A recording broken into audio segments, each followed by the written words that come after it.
Welcome, everybody. Thank you for joining us on our event on current emerging issues in technology, intellectual property, entertainment, and media law. For those of you who have not been here before, this is how we generally kick off our late afternoon programs every year, sort of taking a look forward on what we think is likely to be the hot new issues. And as is always the case in tech, there's no shortage of these. And we have a great group of speakers and a wonderful variety of different topics, because tech law is the gift that keeps on giving, and it's a never-ending source of fascinating new issues.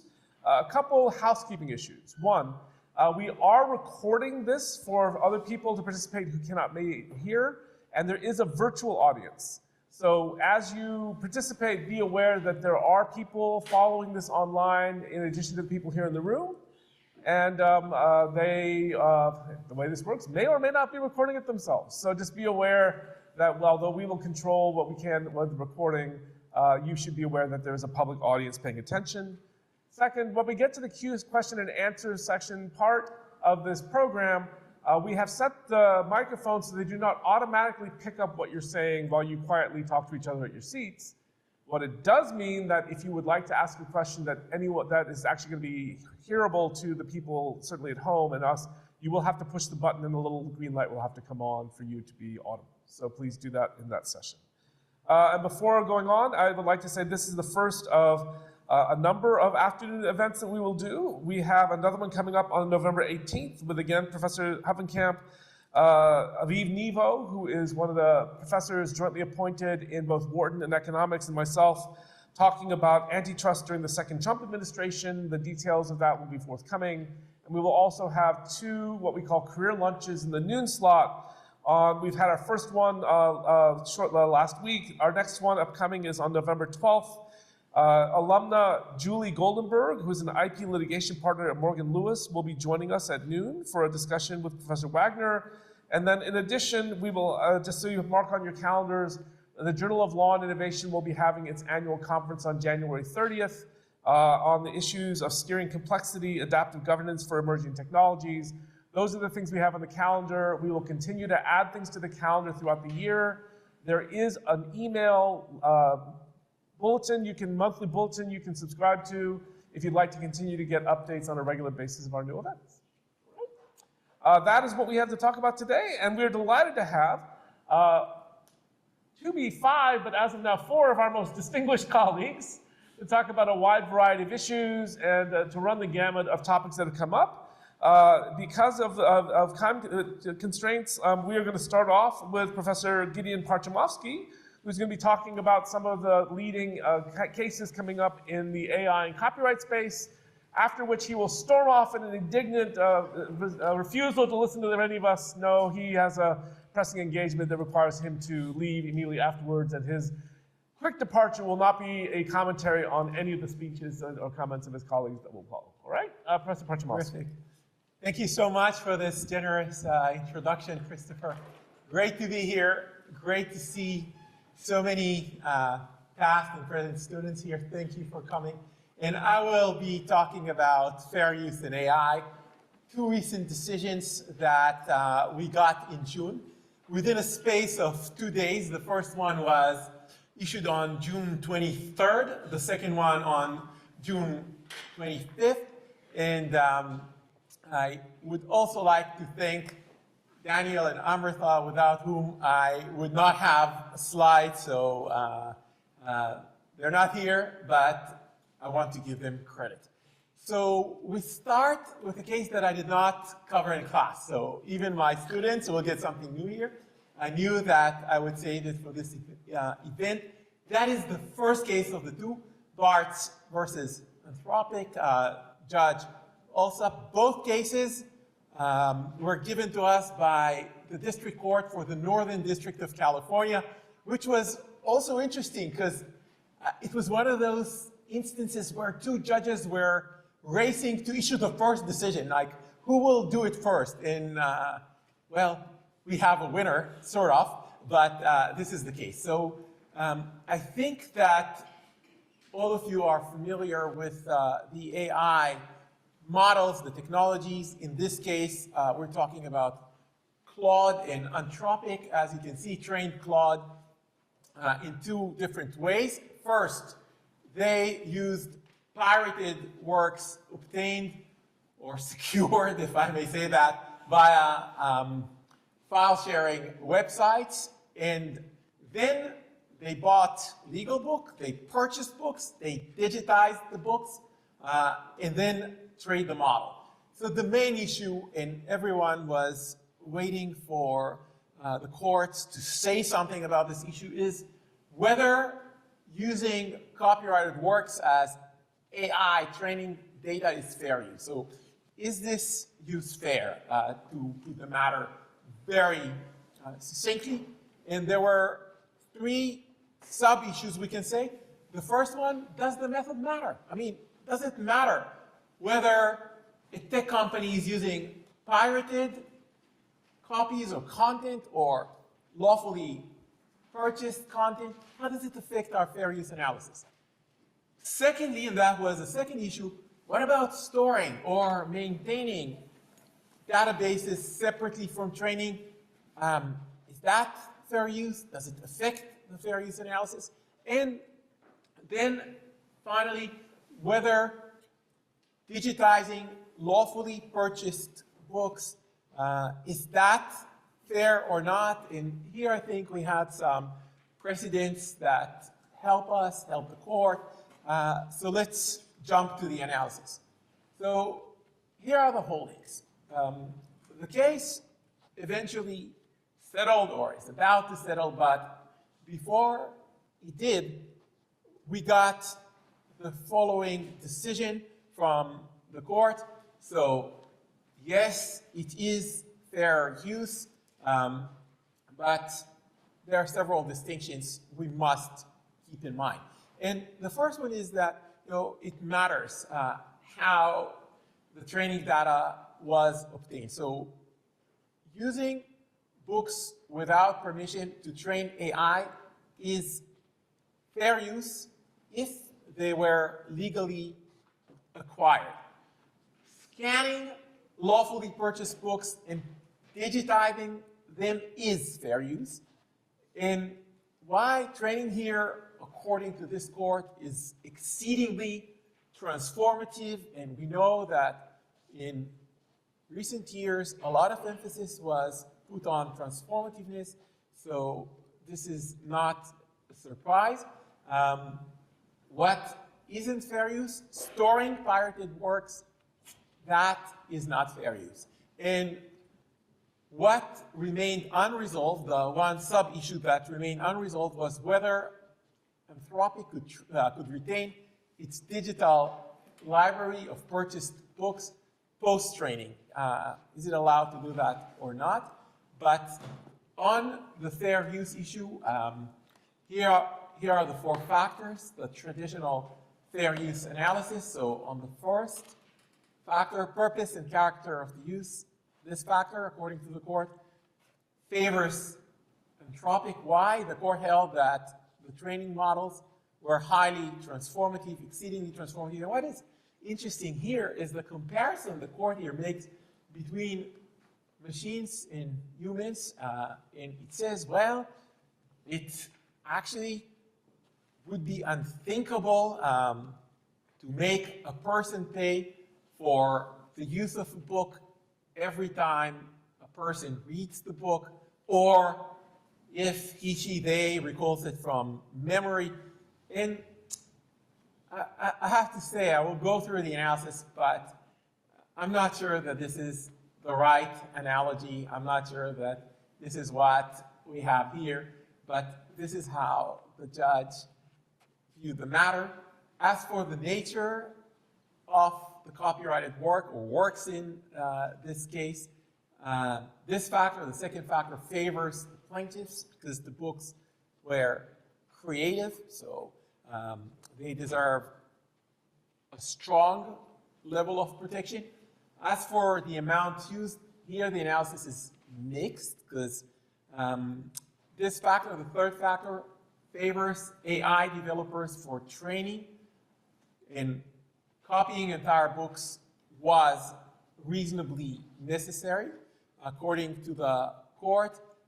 And this factor actually works to the advantage, or it works in the direction, or favors, I should say, the plaintiffs for pirated storage, because Anthropic didn't have the right to hold these copies, these works in the first place.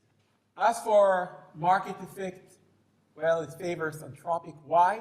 Training data isn't public and doesn't compete with books, and the court rejected the licensing revenue arguments that were made here. What is this argument? The argument is that, look, the tech companies could pay. They did not have to use it for free. They could have paid for the content or something, or they could have licensed the content. But the court says, no, we don't recognize it as a potential market. No loss. So fourth factor goes in Anthropic's favor. We move to the second case, Kadri versus Meta. Here we have 13 authors. Some of them are well known, quite famous, sued Meta for using their copyrighted books, which were downloaded from shadow libraries. I assume you are familiar with this term, but we're talking about libraries containing illegal, unlawful content, and they used this content to train its Llama large language models, and the authors are suing for copyright infringement. And again, Meta raises the fair use argument, and the issue is this fair? So here is what this court has to say. So I'm giving you the bottom line. First, the court says that this is fair use. It adds that generally, copying protected works to train AI models will often not be fair use, especially if it harms the market for those works. But in this case, it was shown that Llama did not, or the Llama model did not, there were several models here, did not regurgitate the protected work. So here we're focusing on the output. So what did you get when you asked for output in, the max was around 50 words from the copyrighted works. And again, we encounter this argument that was made by the authors. We lost revenues from licensing. We find the court saying that this is not a legally protected market. I can explain the argument, but I have to say that it is possible to disagree with this outcome. And the court points to a stronger potential argument, which is very, very interesting. And that is a possible harm from flooding. Flooding what? So AI models, the court explains, can flood markets by generating a lot of literary content that would compete with the books of the authors, and that can be a potential harm. In terms of the factors, the analysis will be familiar, I believe. So factor number one, purpose and character, favors Meta. Why? Because the model, Llama in this case, the Llama models, 1, 2, and 3 are very transformative. They serve a different purpose from the books that were used. And while the use is commercial, it matters a lot more that it is transformative. So transformativeness trumps. The plaintiffs here raised a very interesting argument, an equity argument. They said, look, the company here Meta was acting in bad faith. They knew that they were using copyrighted content. They were well aware of that, and yet they moved forward without our permission. And again, the court here takes a very utilitarian approach and says, well, fair use is not about morality. Some people, again, might disagree. It's a doctrine that comes from the common law and the law of equity, but here, in the eyes of this court, it's a utilitarian doctrine, so What we care about is substitution, not morality. As for the nature of the work, again, this factor, as before, favors the plaintiffs because the works are highly expressive, novels, plays, memoirs, and they get strong copyright protection.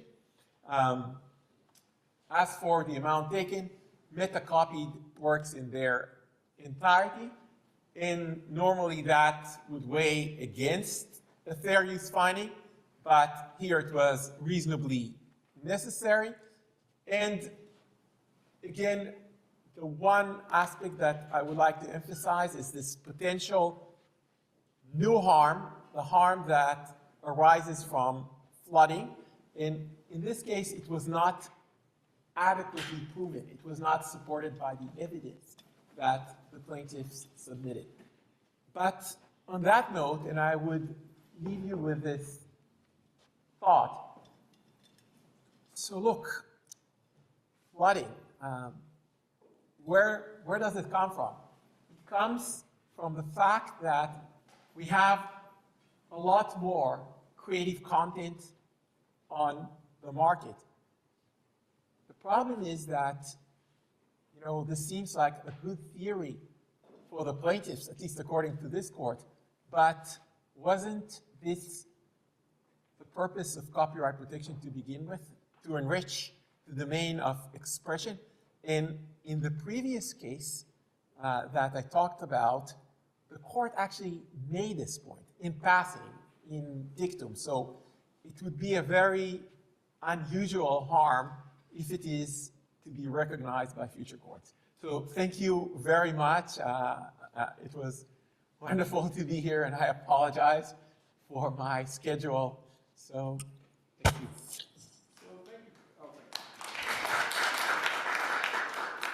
Professor Parchimowski, before you go, two thoughts. One, those of you who don't understand the way CLE works, I have to give you 3 words. The first word that we'll give now is digital. So if you are getting CLE, this is the first of the 3 words. Write it down and put it on your CLE form. Before you leave, Anthropic theoretically won this case, but 3 months later, in early September, settled for $1.5 billion. Sure. Yeah. Could you have an explanation of what's going on? Yeah. So absolutely, and thank you for this question. It's fascinating and it's spot on. So fair use is an equitable doctrine. It's open-ended, very difficult to predict what could have happened on appeal. I mean, Larry Lessig famously said that what fair use means is basically the right to hire a lawyer, and you don't know what's going on. So $1.5 billion for us is an unimaginable amount of money, but you know, should there be another decision that would go the other way? There were pirated works involved here.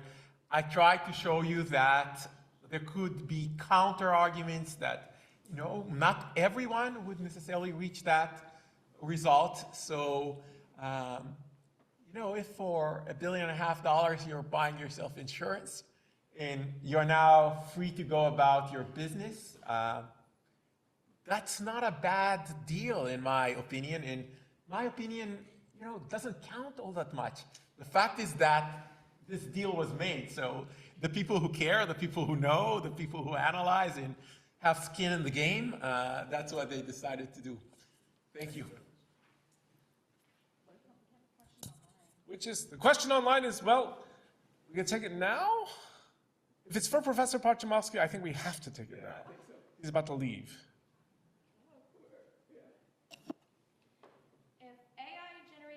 That quoted or copied from a book that had served as a training tool and attempted to market that AI-generated book, could the AI authors be liable for copyright infringement or plagiarism if it, and in parentheses, they failed to cite sources properly? So the answer is yes, and there is, if I understand the question, so if the output you get is similar to the source or similar enough to the source, then that's substantial similarity and it would trigger liability. And, you know, our colleague, Judge Stefanos Bibas, has an opinion that can be used to support this proposition. Thank you. With that, thank you very much, Professor Parchmovsky. And with that, yes, yeah, thank you. So just to give my fellow panelists an idea of the order, because I don't think I've actually talked about this.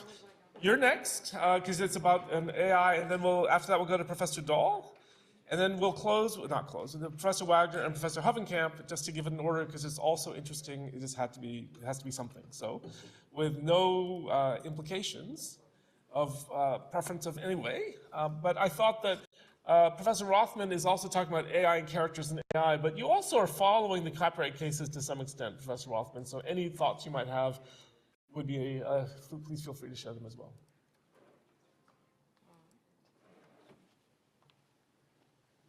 Okay, my slides won't respond to the copyright, but I will just, in regard to one of your last questions, I think that the training question is far from settled, so I don't think it was unwise to settle. And I'll just say that the analysis that was just discussed focused on how, like the framing of a human being revisiting a work they read or copyrighted works. The argument from content creators is that this is such a different scale that the analysis in for example, Google Books, which was about the digitization of books and then being able to use them for little snippets when the outputs weren't infringing, is of a different kind than what generative AI can do, that the scale is so radically different that to conceptualize it as a human being able to re-access works is the wrong analogy. So I think the training cases are unsettled, would be litigated for years and years. Meanwhile, a number of the competitors in the AI space have already started licensing copyrighted material. And so if you bet wrong on where these cases are going to come out at the end of the appellate courts, potentially the Supreme Court, you will, if you wait for the fair use decision to be a winner and you're wrong, all the other companies, major players, are making deals. So I think that may have driven it. And then also it's really important to separate out training from output, as the last question suggested. And so there's no question that output that is substantially similar and created in large part by ingesting copyrighted works would be infringing. And there are guardrails being built. How good they are is unclear. And that is why a lot of content creators really want to get the data of what is in the training material, which is partially why some of these cases are being litigated about training, even though that's not as strong a copyright argument, to get disclosure about what the training is, because that will also help prove infringement at the output stage. This is also an excellent transition to what I'm going to be talking about, which is largely going to be focused on deep fakes and AI, and which is much more focused on the output than the training. In some instances, the initial material was collected with authorization. In some instances, it was unauthorized or is completely computer generated. So I thought I'd start by showing some examples of where the technology is today, because I would say it's leaps and bounds better today than it was last year or 2 years ago, and I suspect by the end of this year will be, or next year will be even more improved. So this is an example of a voice clone. This is in beta testing at YouTube. They got a number of well-known performers, including the one I'm about to show, Charlie Puth, to give their voices to YouTube. And the idea is then you could say, I would like Charlie Puth to sing a song about ice cream on a hot summer day. And then AI would generate lyrics for you about a hot summer day with ice cream, and then it would be sung to you in the voice of Charlie Puth as if he recorded it. So here's their one of their examples.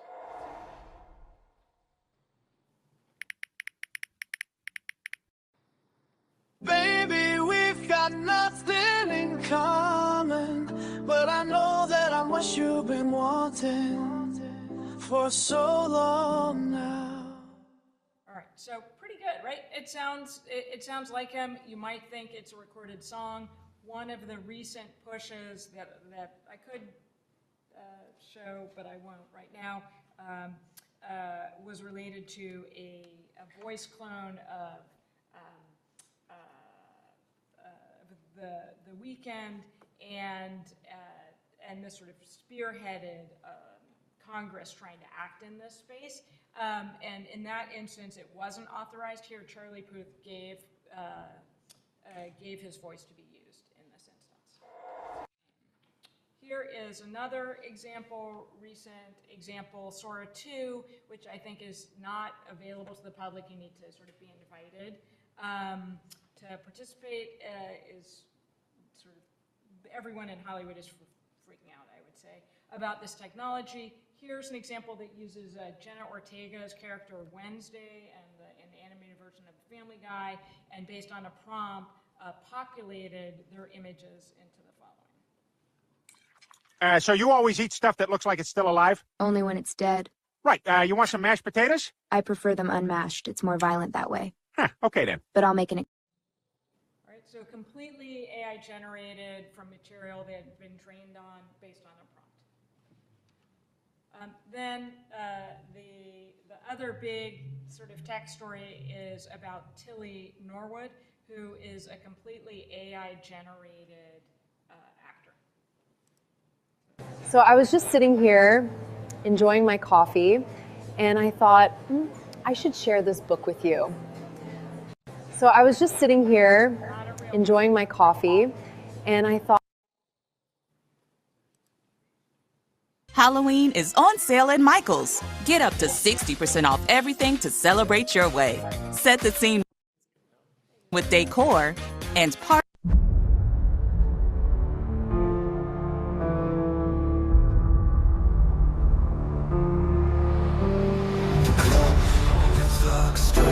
let's get to know each other, and thanks for watching. A shadow moves, no turning back. Whispers crawl through the silent air. This is the end, the fight begins. Yeah, so I'm not sure if I didn't tell you that she was fake, that you would think she was fake. You might think she was a real human being, and the idea is that she has been, I have a radio mic, but I guess it's not working. The idea is that, and the concern is that she will then populate films and TV shows. She's been trained, and I think the technology will improve, so you could put like your Academy Award-winning performances in, and the AI could figure out, like, this is Tilly Norwood being sad, this is Tilly Norwood being contemplative, this is Tilly Norwood being in love, right? And based on prior performances, and it's starting to get more difficult to distinguish. Earlier versions, you'd be like, obviously that's fake. Not so much now. So these are all deep fakes, all the different examples I've given you, but they're very different examples, right? So Tilly Norwood is completely fictionalized, right? No human, you could say no human was harmed in the making of the Tilly Norwood deep fake, although I think the Screen Actors Guild would say people are being harmed because she might replace actors. On the other hand, so does reality TV and animation, so we might think of that differently.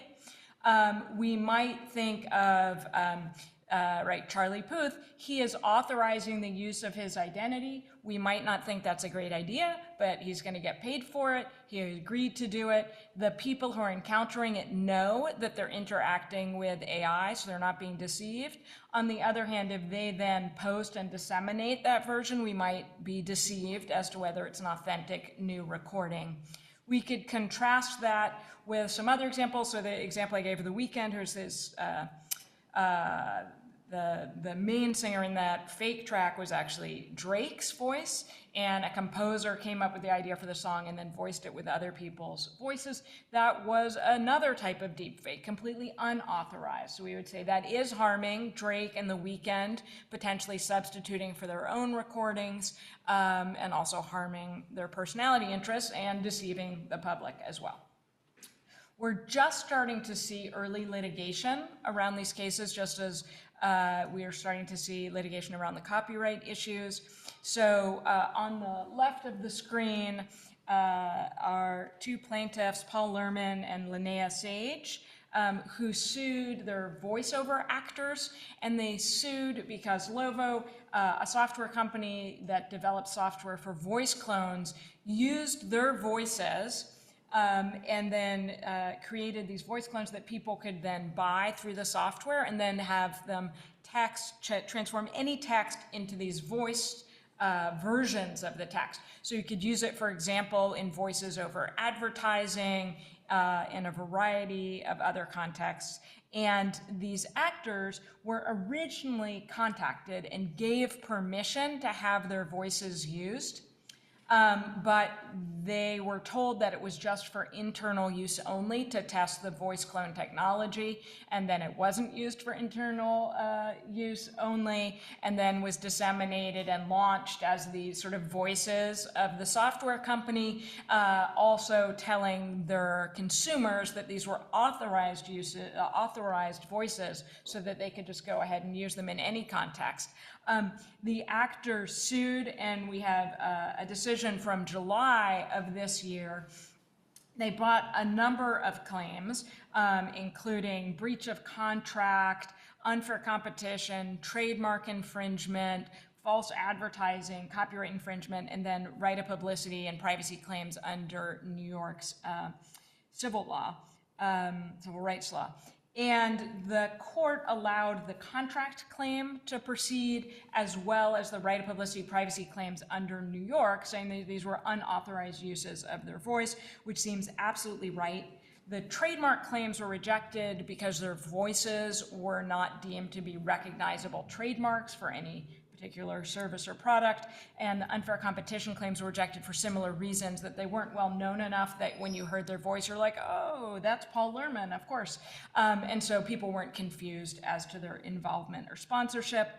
And the copyright claim failed because there wasn't evidence in the record that specific copyrighted recordings that they held the rights to were either used or were infringed in the output of these voice clones, and that this was really very much about the use of their voice and identities, and therefore those claims prevailed. So what are the other things here? I just want to contrast the Lerman case with the example of these authorized uses, right? Charlie Puth, and then Speechify, which some of you may use, which is a text-to-speech software. You can pick a famous celebrity who gave the rights to their voices to be used in this context to read things to you. It's particularly useful for people who suffer from dyslexia, but anyone can use it. Here again, we have authorized uses, but again, we might be less worried about the people, the underlying people involved, but we might worry if it's deceptive to us, the public, if people are appearing to say and do things they never did. So often with new technology, people consider that there's no laws that cover this. So what I want to highlight just in my remaining few moments of my comments is that we already have a lot of laws that cover this, but there are also new ones that have recently passed and new ones that are being called for. So in the example that I gave of the Sora 2 output, just focusing on Wednesday for a moment, ton of claims could come out of this from the TV studio themselves and the IP owners of the Wednesday character and that copyrighted material, their copyrights, their trademark claims that could prevail. Jenna Ortega could sue for using her identity without permission. And switching to the Family Guy, who's not a real person, he can't bring a right of publicity claim, but could the creators of the Family Guy could bring, again, copyright and trademark claims. In spite of there being a host of laws from copyright, trademark, and right of publicity that are already on the books, along with many others at the state level that would apply in these instances, there have been, for a number of reasons, efforts to get some federal laws passed in this space. Beyond federal copyright and federal trademark law. One of them was passed into law, the Take It Down Act, and signed by President Trump in May, which criminalizes non-consensual publication of intimate images, including expressly deep fakes. This deals with the Communications Decency Act's 230 problem and uncertainty about whether publicity claims can give rise to a requirement that you take down material.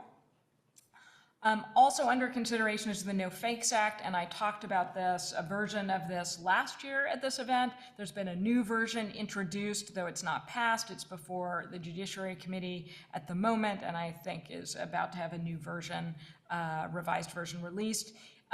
This would create a federal digital replica right. I have ongoing concerns with this act, in part because it sets up a federal right to someone's digital replica that could be controlled under expansive licensing regimes of 10 years and without any limitations on what could be done after the expiration of the license with digital replicas created during that time. It also sets up a world in which authorized representatives could approve the use of digital replicas without any oversight by the underlying person whose voice or image or performance is replicated. The main change between the proposed bill from last year to this year is about 10 pages of notice and takedown provisions that largely insulate major internet platforms from any potential liability for a violation of the federal digital replica, but it still needs a lot more work to deal with protecting individuals. And there's also a weird preemption provision that's very unclear how it would intersect with state laws, which is pretty much where I will end my comments, which is that there have been dozens, maybe hundreds of laws passed in the last year or so at the state level that are addressing digital replicas. They're in unexpected places sometimes, like labor laws, contract laws, as well as criminal laws and civil laws. And so it's a little difficult to keep tabs on them, but it definitely adds to this overlap in rights over people's identities that are going to hit a point of tension, particularly with the rise of deep fakes and digital replicas.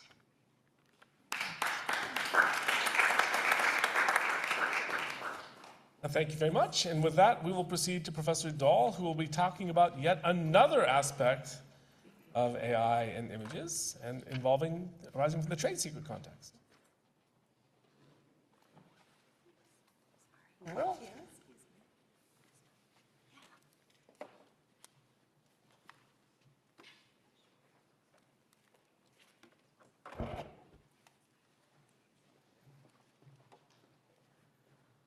Okay, so I've been following this Wu-Tang easy for me to say, Wu-Tang Clan case since last year. And there was a ruling in it 2 weeks ago. And if it ends up actually being an opinion on the merits, it may have some interesting implications for trade secret law or not. But I thought that I would bring it to you because I think it's a really interesting thing to think about. So I'm going to go through the ruling first, and then back up to the facts because they're pretty interesting. And then we can talk about the implications potentially of this case. So basically the ruling was that a plaintiff can extend trade secret protection over a new category of assets. And we're going to get into the law in a second, but basically it's those assets that derive their commercial value from their exclusivity alone, not from inherent commercial value to a competitor. We'll unpack that in a second. And the second thing is that the rulings basically said that trade secret protection can still be appropriate even if the asset is disclosed, so long as the disclosure is extremely limited. So the ruling's effect may be to extend trade secret law beyond where it's traditionally been used, which is in traditional business information, into other realms like art. And this can have implications for NFTs and for other limited exposure works, and even for leisure, like exclusive experiences. So owners of NFTs and other exclusive artistic assets can use these claims of misappropriation in addition to what they have been using, breaches of contract claims and copyright claims to protect their assets. So let's talk about the facts, and then we'll come back to the holding and its implications. And the facts are so interesting that, in fact, I learned today that Netflix is apparently making a movie about it. So it's kind of fun. Okay. So over 6 years ago, at the beginning of the 2010s, the hip-hop group Wu-Tang Clan recorded an album called Once Upon a Time in Shaolin. It was a one-of-a-kind 31-track album. and they recorded it sort of as a protest piece of art. They were protesting against the devaluation, what they thought was a devaluation of music because of the digital streaming realm. And so the concept was to release this album and have only one copy.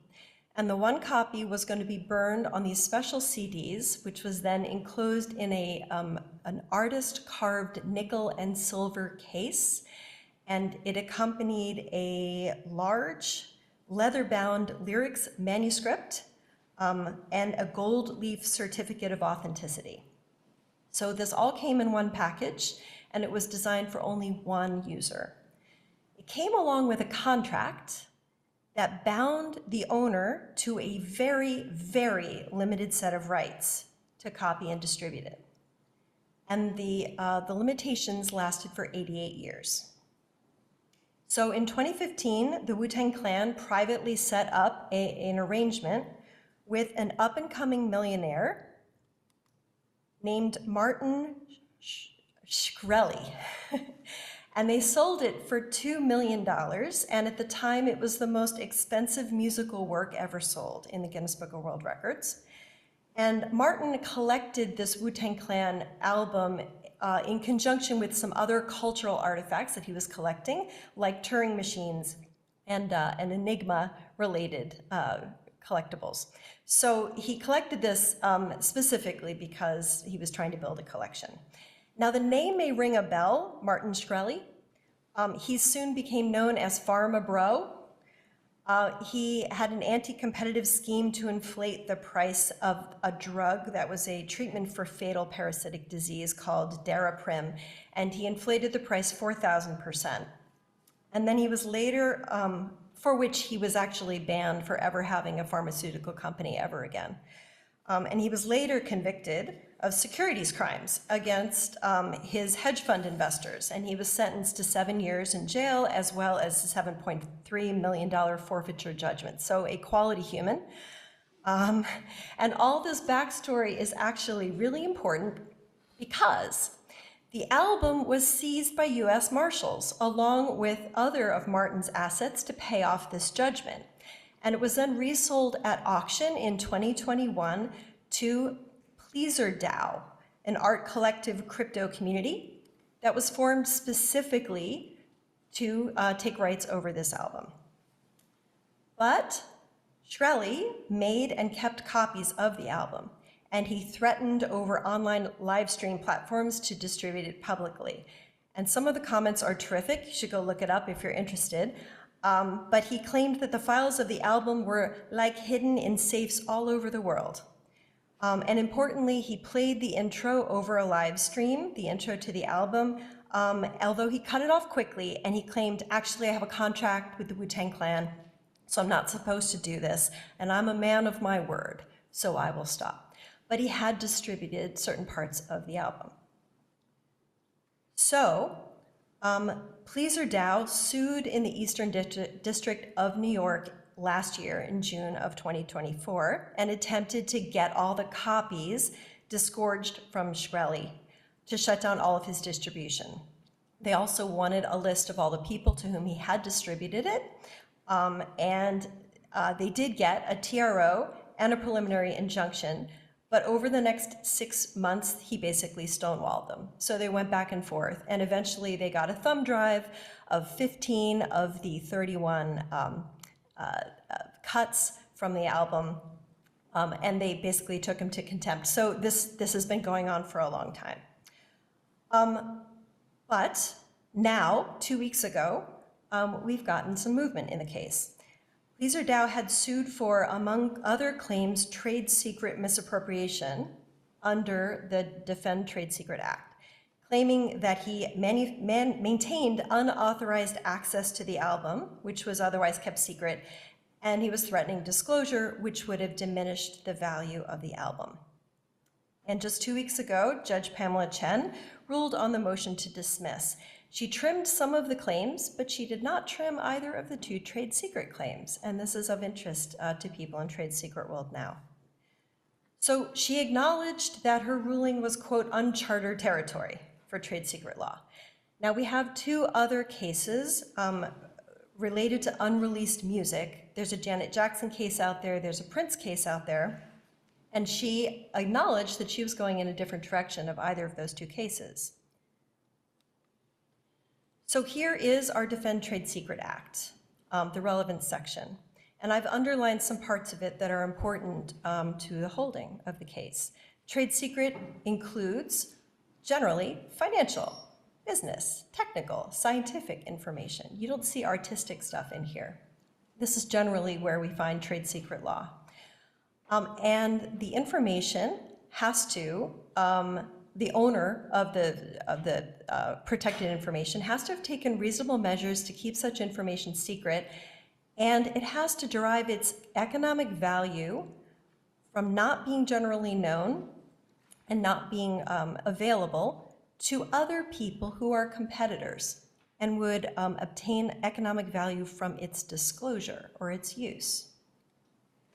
So, boiling this down, it's usually about business information, and it's usually information that would have value to a competitor if released.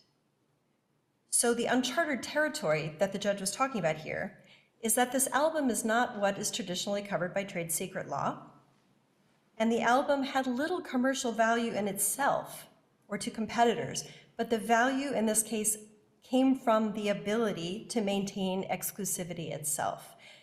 And she then said that was the difference between this case and the Prince case and the Janet Jackson case, because although at that point it was unreleased music, there was no value to the owner yet. The value was going to be when they released the music and started to sell it. And that's the inverse of what's happening here. The value to the owner is the ability to keep it secret and to offer exclusivity. So in the case, the judge looked at this trade secret test, which comes out of a Second Circuit case called Integrated Cash Management Services v. Digital Transactions. They call this the integrated cash factors. And basically going through the factors, she said, I believe this is a trade secret, or at least enough that I'm not going to dismiss these claims. So I think there are a couple interesting aspects to this case, which I alluded to in the very beginning. I'm wondering whether it's going to broaden the sorts of assets that are available, where trade secret cases or claims may become available to plaintiffs. If it is truly all forms and types of business information, maybe it will cover information that is of interest to a business model that's built on exclusivity and false scarcity. One of the commentators that I was looking at said that this is just one of a couple of different cases that have broadened trade secret law. There was a Seventh Circuit case that defined use, and there was a Third Circuit case on pleading standards, and so potentially this is part of a pattern. But I wondered if this case actually does go through to trial and the final opinion is consistent with the ruling, maybe this will give artists another potential claim besides copyright and besides contract. If they've got the correct facts on the ground, then maybe this will give them an additional claim. So I'm interested to watch it.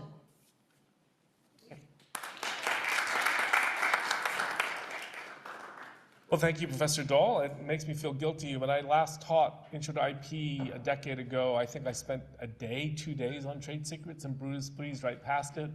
Maybe those days have changed. I will take the liberty of this moment to offer the second word for those of you who are getting CLE. The second word is, appropriately, copyright. And so please note that on your form if you're obtaining CLE.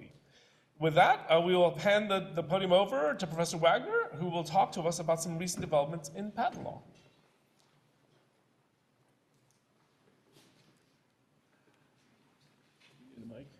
No, I can talk into this one right here, I think. All right, thank you very much. Glad to be here and to talk to you about some of the recent developments in patent law over the last year. There is not, at this point anyway, a Supreme Court case on specifically on patent law. There's obviously still many pending.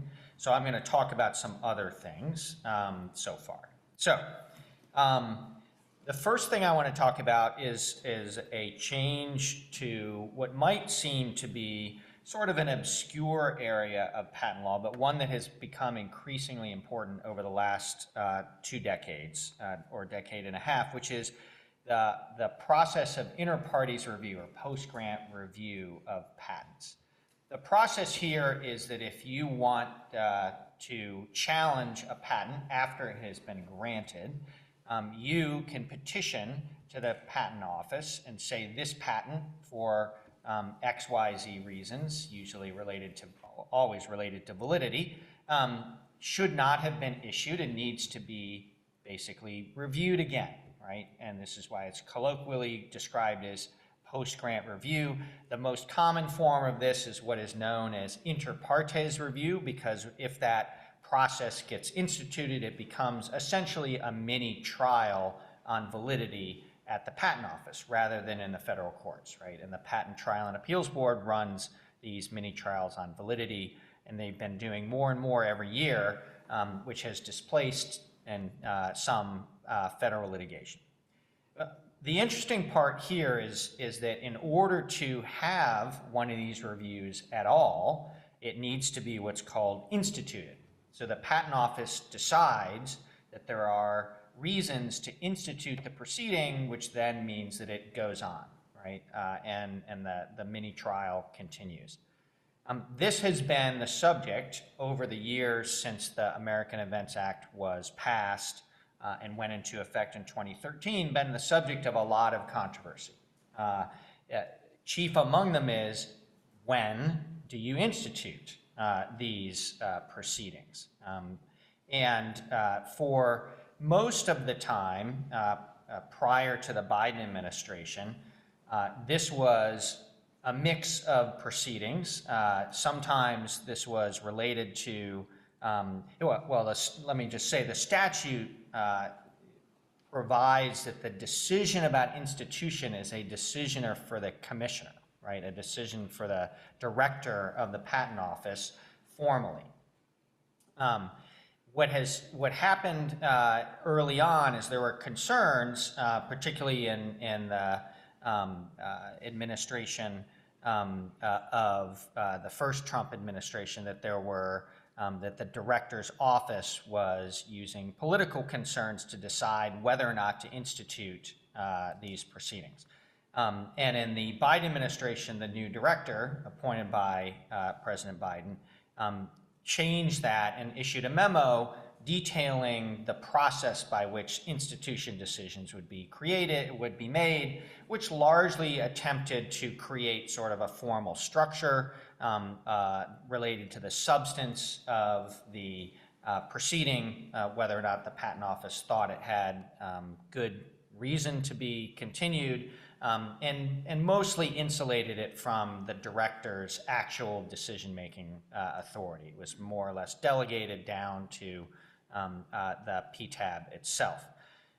One of the interesting things that's changed in March was that the Trump administration withdrew what was known as the Vidal memo, which set up that structure, and in doing so, replaced it with a structure that goes even further than it has before towards locating the discretionary decision-making about whether or not to institute one of these IPR decisions within the office of the director of the patent office. They've done that in a couple of ways. One is by saying that they are going to, what they describe as bifurcate the decision, meaning they are into 2 parts. The first part being entirely discretionary, and the second part being merits-based. And so what that means is that there can be a discretionary denial that is entirely separate and independent of any of the merits of the actual petition.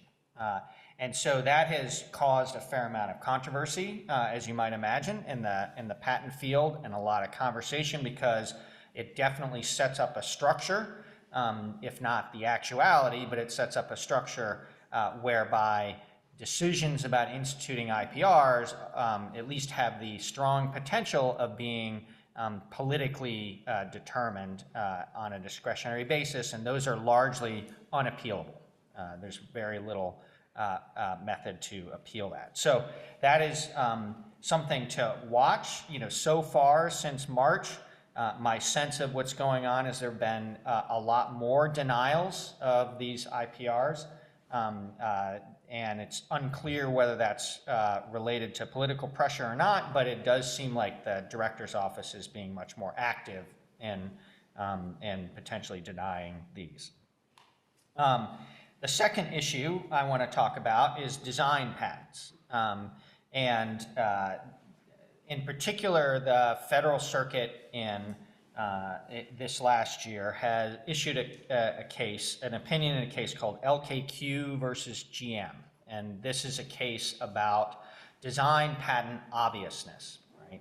So patent law, for those of you who haven't had the joy of studying it yet, requires that any patent to be valid must be non-obvious. And the traditional approach to that in the utility patent context is to ask the question about whether a person of ordinary skill in the art would, at the time of the filing, consider the differences between the invention and the prior art to be non-obvious, right? That's the basic standard. The design patent law had formally said that it followed that same framework, but in fact had over the years diverged quite significantly from the details of that. And in particular, the way the Federal Circuit had worked it out was that you had to find one single reference that was what they described as basically the same. So it ended up being sort of a basically the same test. And then you ask the question whether or not an ordinary observer would consider the differences between the basically the same prior art reference and the patent and the allegedly patented design to be obvious or not, right? As you might immediately imagine, a standard that requires an obviousness analysis to find a prior art reference that is, quote, basically the same, almost conflates it entirely with an anticipation requirement. It doesn't do much work in terms of providing a screening tool for obvious designs. What the Federal Circuit did was essentially decide itself that test was not compatible with the Supreme Court's decision in KSR, which is the most recent decision setting up the framework for the non-obviousness considerations. And they said that what they were going to do was realign the design patent obviousness analysis with KSR, and in particular with the Graham framework that I described earlier, which establishes the basic methodology of how we do non-obviousness. And so what they've done now is they've removed that basically the same requirement, and they said you must use the Graham factors, right? So you have to you have to define what the scope and content of the prior art is, and you have to then determine the differences between what the prior art is and the claim design. You have to determine who a person of ordinary skill in the art is. Here they're calling it an ordinary designer, and then evaluate, if possible, secondary considerations. All of that goes into the non-obviousness question. And so now what's happened is by removing that basically the same requirement, although they still require any prior art to be analogous and be similar, they've removed the heightened requirement of, quote, basically the same, which means that it is significantly easier to bring one of these challenges for obviousness of a design patent. And this is probably one of the biggest design patent cases that we've seen in some time in terms of changing the validity standards. And one of the criticisms for those of you who haven't studied design patents, one of the criticisms of design patents is exactly that they're too easy to get because the standards of validity are not particularly high.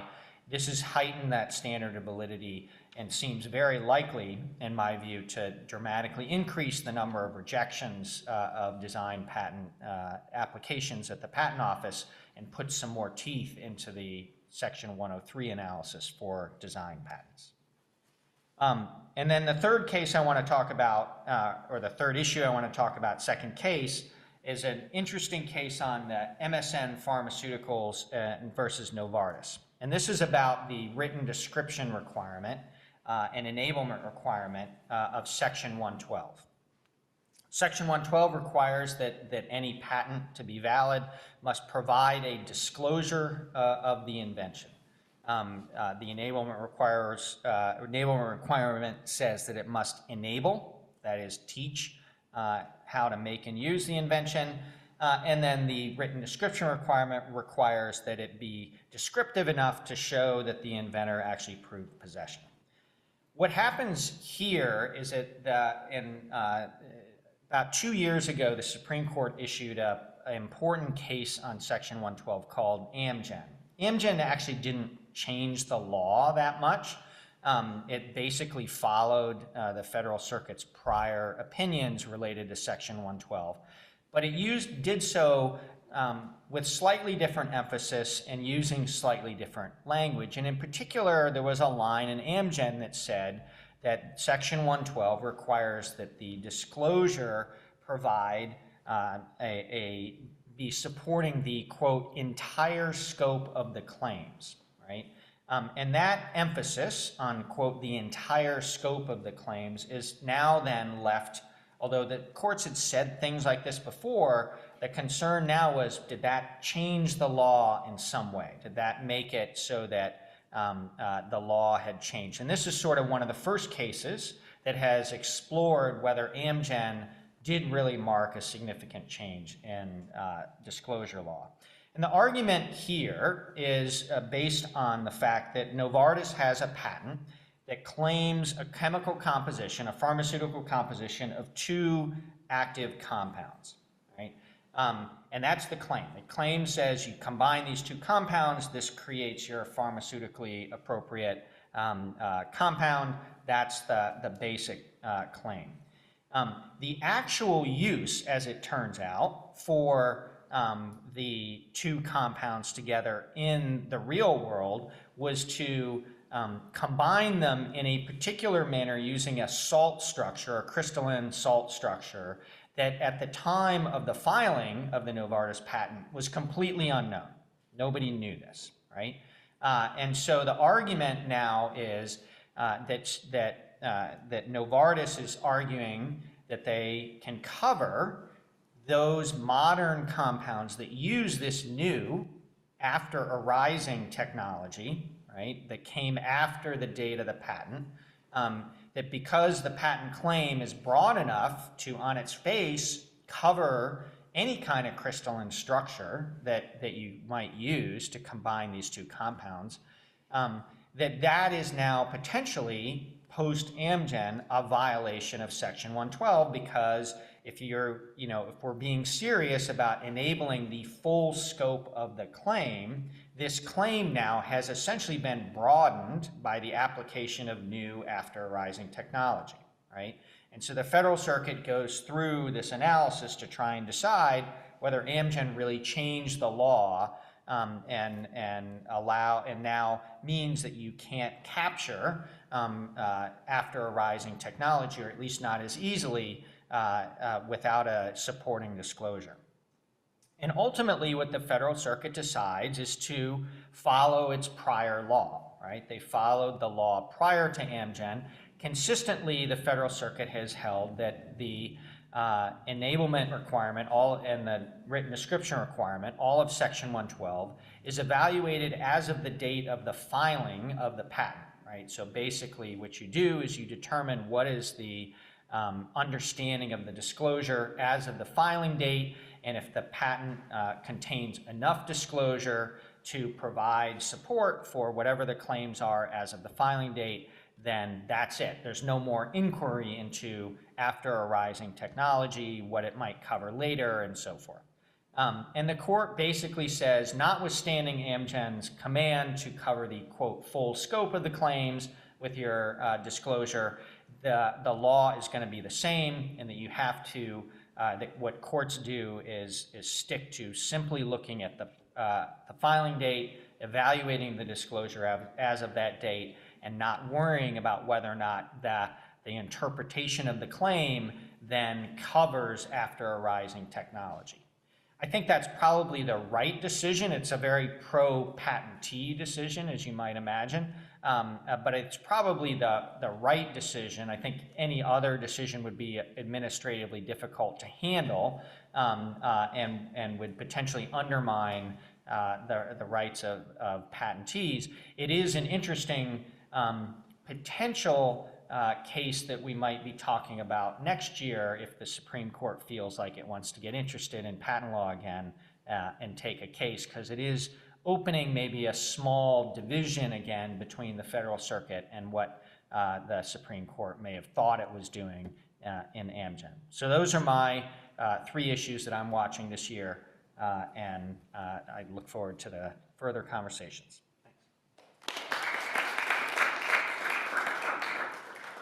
Well, thank you very much, Professor Wagner. And with that, we turn to Professor Hovenkamp. He's talking about a very obscure, boring area of law these days called antitrust.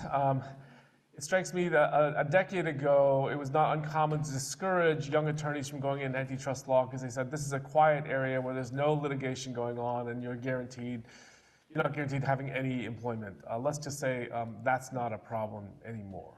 Professor Hovenkamp. Thank you. I'm going to talk about 3 or 4 issues. They all involve Apple, Google, and Meta. I'm going to go through a couple of them very, very quickly, just to kind of give you a summary. On Meta, this is Facebook, we're still waiting for Judge Boasberg's decision on monopolization case against Facebook, which really boils down to Facebook's acquisition of two products. One is Instagram and the other one is WhatsApp. It's been attacked both on market definition grounds. The plaintiffs, the government in the Facebook case wants to define a very, very narrow market limited to social network sites that focus on friends and family. So for example, even X, Twitter, is not included in the relevant market, although X is a very large social network site. And what the government wants is basically for Facebook to be forced to divest Instagram and WhatsApp. Boasberg himself has been totally swamped with Trump cases involving executive power, and I think that has delayed this decision for a bit, but we're still awaiting it. Another pair of cases which have both generated Ninth Circuit opinions in the last year involve Epic Games as the plaintiff, who has challenged both Apple and Android. Android is a Google subsidiary.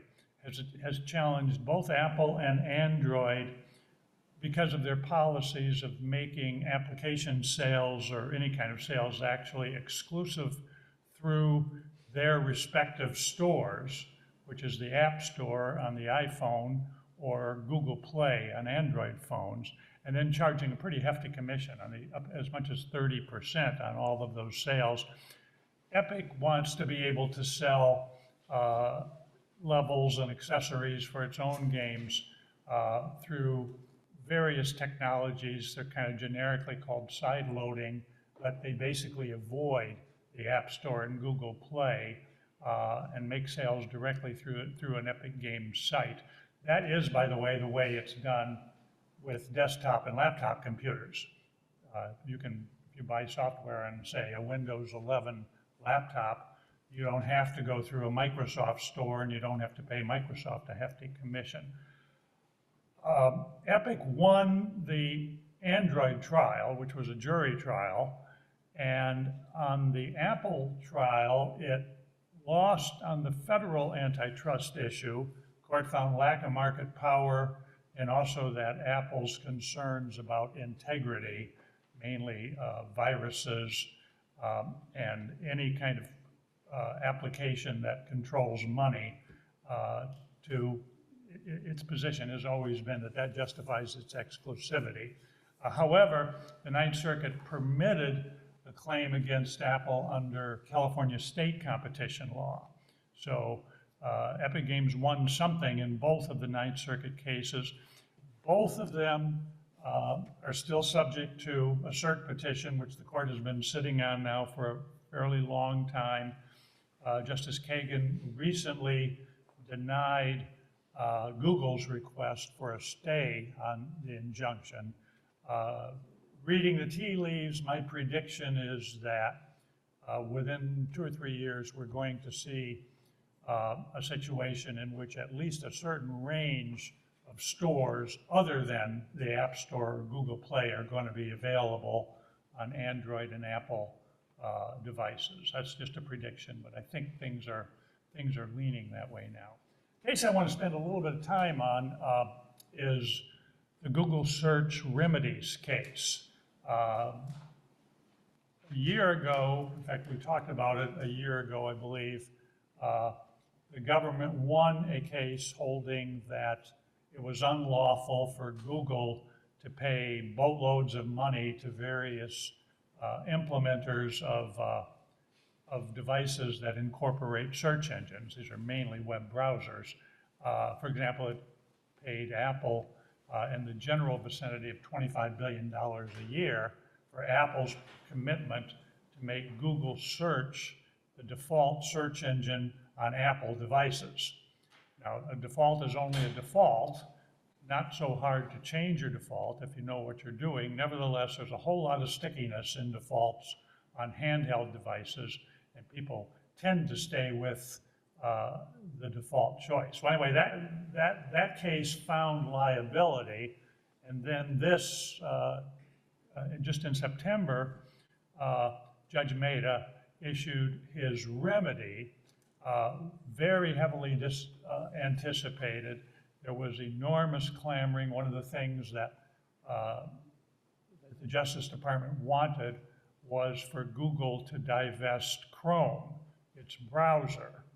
The judge refused to do that, pointing out a couple of pretty obvious things. Number one, the classic story of a divestiture in a monopolization case is breaking up the monopoly. You know, if you think of the asset as a farm, you might carve it up into 2 or 3 pieces and you get little pieces that compete with each other.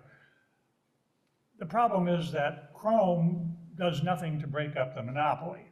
That is, Google Search's monopoly will remain intact even if Chrome is sold off to a different firm. And there's a pretty good reason for that, and that is that as a general proposition, it is difficult to impossible to break up digital assets.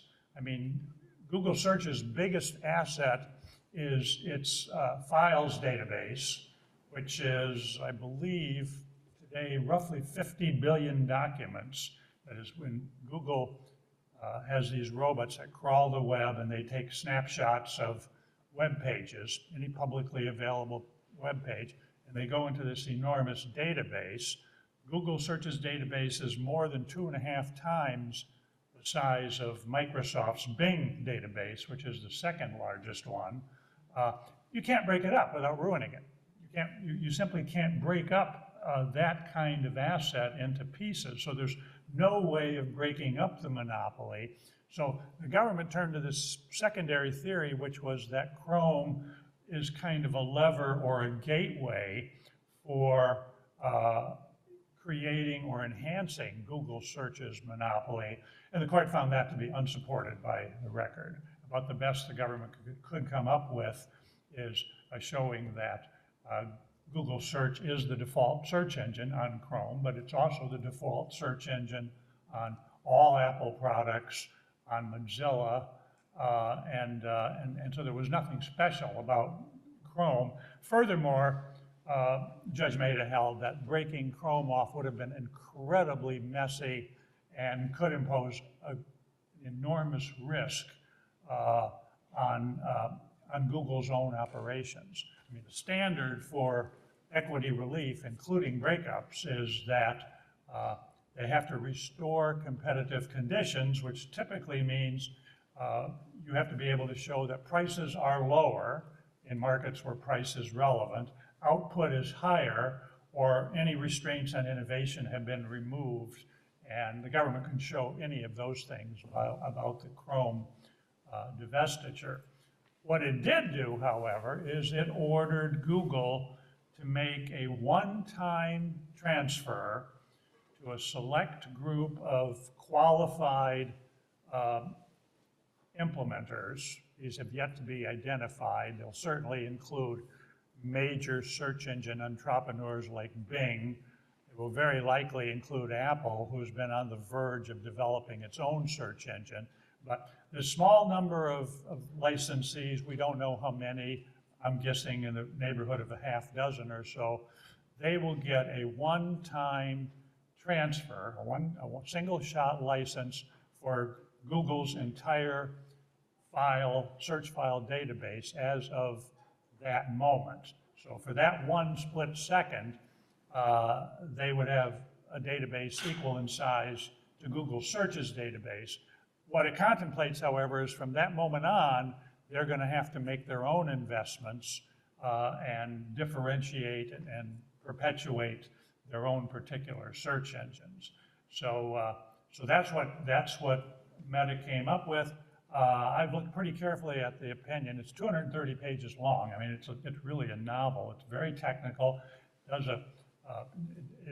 does a lot of stuff very well. And one thing that Judge Mehta was clearly blown away by was the rise of Gen AI in the one-year interval between when the case went to trial on the merits a year ago, and not a single witness testified about the threat of AI to Google Search's market share.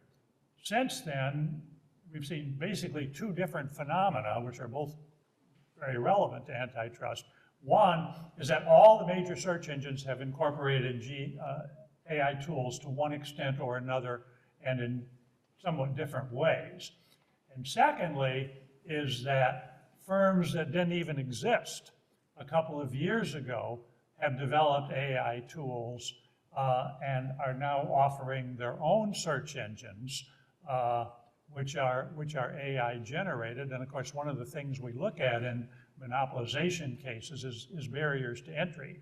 If you see frequent firms coming into a market in competition with the defendant, that's a pretty sure sign that the defendant lacks market power. So Meta was no longer convinced that Google's dominant market share was going to be very durable. He did not prohibit all of the payments. One of the problems with stopping the payments is that for certain recipients, and particularly Mozilla is open source, the payment from Google to make Google Search the default search engine on Mozilla, on Firefox, was the largest source of revenue that Mozilla had. And Mozilla said, we cannot remain viable as a firm if we lose access to the payments. So what Judge Mehta did is he shortened the duration of any payment agreement to 1 year and appointed a technical committee to kind of look at the scope of the payments. And that's kind of where he left it. I'm reasonably optimistic. Google's market share is already starting to come down a little bit, not because of this antitrust decree, because the licensing of the files database has not yet occurred. I think the reason Google Search's market share is coming down is because of increasing product differentiation in the search industry, and nearly all of that is a consequence of increased use of Gen AI tools in search engines. Thank you.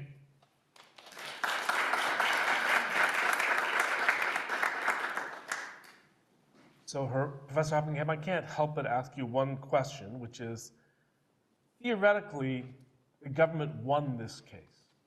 Is it being received by the community as a win for the government or a win for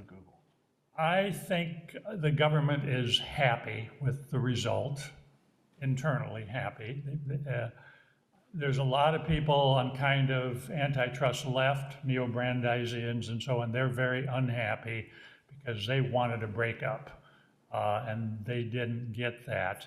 But I think within the mainstream, there's a lot of skepticism about breakups because we've had so many bad ones. The Supreme Court has driven firms into bankruptcy through poor breakups. Most of the breakups don't break into the monopoly at all. I mean, the classic example was Standard Oil, which broke Standard into its constituent state corporations that had been formed the Standard Oil Trust, and basically gave us SoCal, Standard of California, Ohio, Standard of Ohio, Saucony, Standard of New York, Exxon, Standard of Texas, all smaller monopolies. That is, they were smaller geographic region, but they were still monopolies. And as a result, you would not expect prices to come down or output to go up.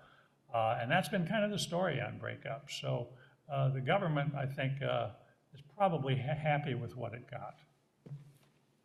I know Google's shareholders are happy because their stock price went up significantly, so if that's anything. So we have 5 minutes left. I'm afraid that I've failed in one of my few jobs, which is to try to keep us on time. But with that, I would like to open the floor to any questions to any of our, I'm sorry? I'll do it at the end. To any questions you might have, either in person or online, to any of the panelists. Had very stimulating discussions on a wide range of emerging technical issues and entertainment business issues. I'd like to give any of you the opportunity to ask any questions. Yes, cool. Is there a question? 2 questions online. What is Professor Hovenkamp's view on the Google Ad Tech Remedies trial? I think that one stands. This is Google's ad tech trial, which is challenging Google's requirement that if you want to use Google's ad exchange auction, you also have to use its database of access to ads. And what it has amounted to is to give Google pretty close to a 60% share of advertising sales on the internet. I think that trial has a better chance of yielding a breakup. I'm not saying it's going to happen, but I think it has a better chance of yielding a breakup, and Google may have to divest itself of its ad selling capabilities. Thank you. Question number 2. This one is longer. It's kind of a scenario type question. Obviousness, according to an ordinary person, seems like a gray area. Let's say Citadel is sued by a smaller hedge fund for infringing upon a patent related to a software design or process. But is this patent obvious or not? Let's say we grab 200 software engineers who work at Citadel. They would most likely believe that the claims drawn out by the patent is obvious thanks to their intellect. However, these claims could be incredibly non-obvious to people with less experience, education, or natural talent. Could it be possible that the patent was granted because they identified the wrong group of relevant ordinary people? Because one could argue that engineers at Citadel are non-ordinary people. So do we now monopolize the right to free ideas from these non-ordinary people simply because more ordinary people rush to the patent office first? Sounds like a question for Professor Wagner. So, I mean, I think that question raises an excellent point, which is that the question raises an excellent point, which is one of the most difficult areas of patent law, and arguably many areas of law, is this question of what is not obvious. And one of the primary moving parts and one of the big levers that gets argued about all the time in litigation is indeed the identity of, in the utility patent context, the person having ordinary skill in the art. And now in the design patent context, the ordinary observer, right? And who is the ordinary observer, who is the person having ordinary skill in the art, makes an enormous difference. Because if you have, for example, a very highly skilled, sophisticated person having ordinary skill, then that person is much more likely to find a range of things obvious. vice versa. If you have a relatively low standard of ordinary skill, it's less likely to find obviousness. So you can see how strategically the parties will try to identify who the person of ordinary skill is based on what they think is the outcome that favors them. You know, there's nothing that I think we can necessarily do about that. I think the question raises an excellent point about, you know, this entire enterprise of trying to measure the sort of technical achievement of an invention, especially one where you're having to look back often 10 or more years to try to determine if 10 years ago this was an invention that is worthy of patent protection. I think that is a very difficult problem for the law. And I think, you know, these are words that lawyers use to try to, you know, create frameworks that we can use to make these decisions. But it's absolutely the case that, you know, getting the wrong person of ordinary skill could make a big difference in an entire trajectory of an industry if a patent was either invalidated or upheld inappropriately. Thank you very much. If there are no other questions, going once, all right, with that, I will bring our event to a close. If you enjoyed the discussion of antitrust in particular, I remind you on November 18th at 4:30, Professor Hovenkamp and I will join with Aviv Nevo, another faculty member who was recently the chief economist for the Federal Trade Commission. We have not exhausted all the issues involving antitrust law under the second Trump administration. We'd be happy to have that conversation. And with that, I give the final word for those of you who are getting CLE. It is appropriately Halloween. And with that, I wish all of you a happy Halloween and see you at our next event. Thank you very much.